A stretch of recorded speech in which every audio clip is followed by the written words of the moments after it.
नमस्कार, मी मनाली.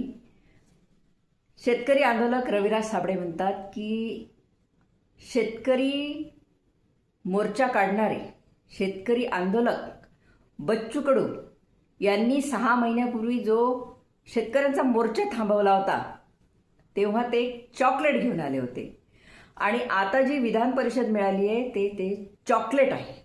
आणि बच्चू कडू हे भ्रष्टाचारांच्या टोळीमध्ये सामील झालेले आहे.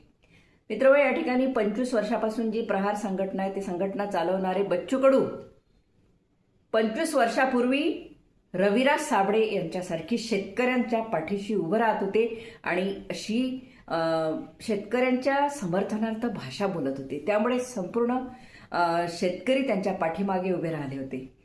म्हणून रविराज साबळेंना एक विनंती आहे की तुमच्या बोलण्यावर तुम्ही ठाम राहा, नाहीतर काही खरं नाही.